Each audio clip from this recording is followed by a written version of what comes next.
Hi, and welcome to LeadTV. This is your weekly bite-sized chunk of leadership wisdom to help you become that confident, empowering leader who gets real results from your team. So today we're talking about the line. Now, the line is one of my favorite leadership modules. I've been using it for years, and if you've ever come along to my 2-day intensive leadership program, Salon Leaders Bootcamp, you will be really familiar with the line. So let me introduce it to you now if you haven't seen it before. So imagine a horizontal line. Obviously, that is the line. And you can see that there's a section below the line or above the line. Now, what that's going to show us in any moment is who are we being? How are we contributing to the situation in front of us, the situation that we're complaining about, that we're stressed about, that we feel kind of stuck in? What's our part in that, okay? So we can be in any moment below the line or above the line. Let's have a look at what it looks like if we are below the line. So if we are below the line, we are in blame, okay? We are blaming other people for what's happened to us, for the situation they're in. Or we might be blaming the economy and the government, or we might be blaming staff and parenting styles, that there's no good staff these days, those kind of comments, okay? Or maybe we're blaming that we're in a low demographic area, a low income area, but there's always reasons and excuses for why things aren't as you'd like them to be, and they're always out there, okay? Can you hear that we're being a victim? Poor me, everything would have been fine if only this didn't happen or they didn't do something, okay? So we've got a bit of a pity party going on when we are below the line. Some other common behaviours when we slip down here is drama, okay? You might notice that some people on your team or some people around you in your life, whether that's friends or family, they're always causing drama. If there's a drama going on or an argument going on, they always seem to be at the centre of it somewhere. That's a below the line behaviour. Also defensiveness. If you are talking to someone about, I guess, their mindset or their actions in any situation, you start possibly looking for ways to move forward, you'll often get a lot of defensiveness. Oh, it's nothing to do with me. It's not my fault. It's their fault. They're the ones that need to change, all right? That unwillingness to accept responsibility. So that's what it looks like below the line. Now, we all go below the line from time to time. Stuff happens in life. We get blindsided by things we didn't expect, okay? And they knock us off course, they cost us money, they cause us stress, etc., etc. So of course, from time to time, we don't feel so great about those things, and it's natural in that moment to feel angry, to feel a bit resentful for what's going on, okay? And sure, we'll do a bit of blaming, and they shouldn't have done this, and etc., etc. Now, it feels good to be there because we don't have to take responsibility, we get to blame them. But it comes at a high price. You don't want to get stuck there. And I'm going to tell you why in just a moment. But before we do that, I want to introduce you to above the line thinking and behaviours. So when we're above the line, we are taking our own portion of responsibility, shall we say, our own sense of accountability. That doesn't mean we say, yeah, it's my fault necessarily, but we are going, okay, I thought I'd explained that. Clearly I didn't get the result that I wanted. What have I left out? What do I need to make clearer? Or in any situation, it might even just be, wow, well, I didn't see that coming, but I tell you what, I'm not staying here. So what can I do? Can you see that shift? Instead of your fault, you've cost me this, it's, okay, back into action, okay? Moving forward. In that frame of mind, we start seeing possibilities that we don't see below the line. We start accepting that we always have choices, which is the truth. We always have choices in any situation. They may not have been the choices that we wanted, but we always have choices, okay? When we're below the line, we don't like to think that. We don't like to think that we've got choices. Much easier to blame someone else, because if we accept that we've got choices, we then have the responsibility of doing something about it, okay? But above the line is all about taking action, moving forward, resolving problems, making progress, taking your power back, which is obviously the state of mind you need to be in to get things moving and shaking in your business, and also just to resolve the tough stuff that happens in business from time to time. Now, as I said, we all go below the line from time to time. Human nature. It's almost like a survival mechanism, a self-protection habit, if you like. But the problem is when we get stuck, okay?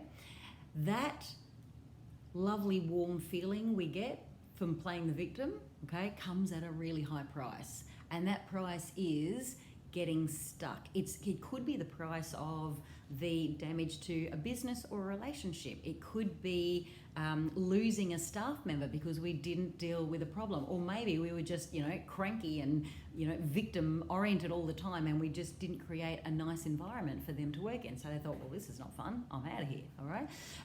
So there's always a consequence for staying below the line, okay, for not stepping up and solving a problem. But as I said, it's normal to go there. So how do we get ourselves out of it? Because obviously it would be great if we could all be above the line all the time. So what do we do if we find ourselves below the line? What do we do? My secret weapon for you is this. It's just one question. Ask yourself, right, no matter what's going on, what's one thing that I can do to move to a better place? What's one thing that I can do to move forward, okay? It's not, gee, how do I solve the whole problem? Because you know what that's going to do? You're not going to do anything until you work out all the bits and pieces and all. Yeah, you'll get overwhelmed. You won't do anything, okay? One step. What is one thing that I can do to move forward and just get to a better place? It might not be the ultimate place. It's just a better place than I'm at right now. What's one thing I can do to move forward? You don't need to see the whole staircase. You just need to take the first step. And something really powerful happens when you do take that first step, okay? You take your power back, okay? You start seeing yourself as a doer, an action taker, a problem solver. In my experience, in times of great stress, what causes us the most stress is feeling powerless, okay? When you take that power back and just move to a slightly better position, your whole energy shifts, your mindset shifts. You start seeing yourself as an achiever, a doer, okay? Your stress levels start to drop, but most of all, you start thinking more clearly. You start seeing possibilities that you would have sworn were never there before. You couldn't see them because you were too in victim blame mode, okay? They could have been right in front of your face and you would never have seen them because you were telling yourself they weren't there. But when you start taking action, possibilities start to open up. And from that position, that small step forward, you know what happens? Then you can see, well, what's the next little step? And then you get there and you think, okay, so I'm here. I'm still not where I want to be, but what can I do next? Well, what if I go over here? What if I do that? What if I have this conversation? What if I just solve this part of the problem?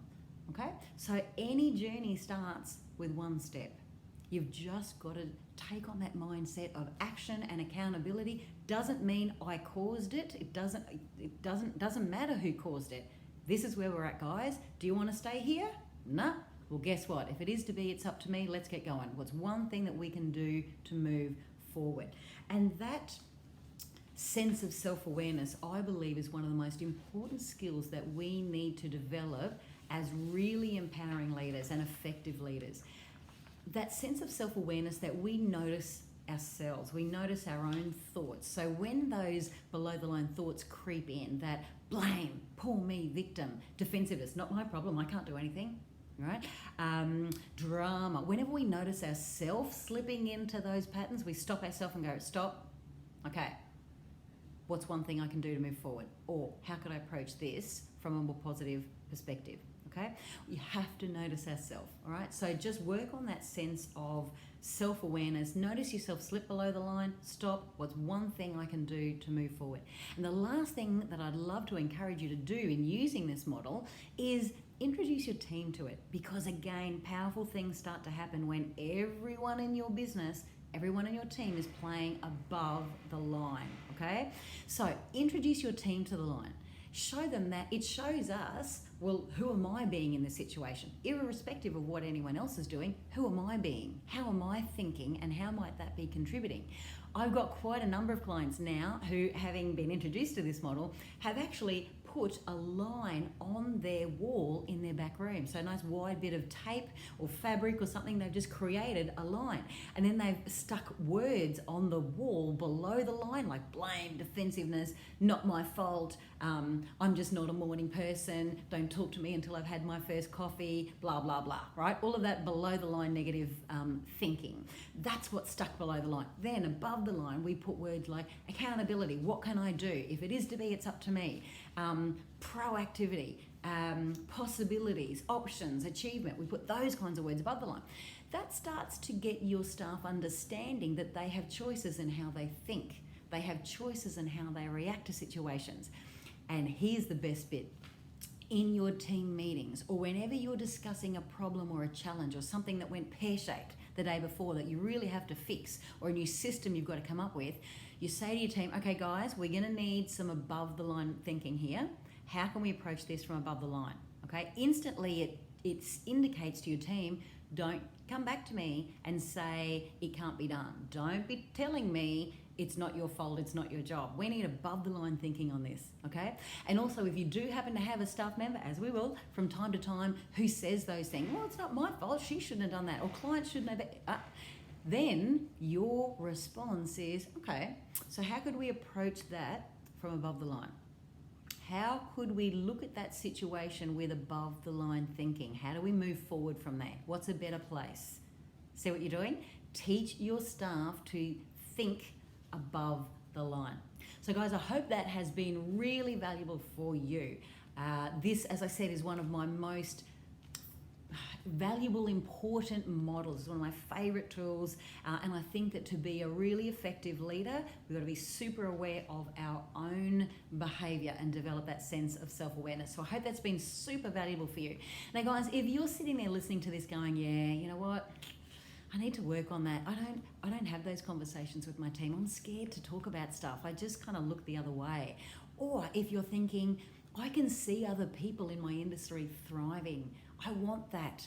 I want my team to do better. I want to be a great manager, someone who really inspires and has that ability to get my team up to target and beyond and just really hit their potential. I want to be that kind of leader.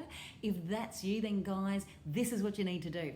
My group coaching program, Leaders Lab, is opening soon. It's coming up in February. Now, it only opens for a short period of time, okay? We want to keep numbers in that program fairly small so that we can have really good discussions going on, okay? So it will open and it will close in a fairly short space of time. So keep your eye out for that. Leaders Lab is where we, in a concentrated period of time, so we work through 5 sessions together with some Q&A and some exercises in between, and we tackle some of the most important areas that we need to understand about leadership, and we develop the thinking and the tools and the strategies to start to become that level of leader. So guys, if that's you, if this is your year, I encourage you to jump on that quick smart when it opens. It's an awesome program. So guys, that's it for this week. I hope that's been really valuable for you. That's been LeadTV. I'll see you again next week. Bye for now.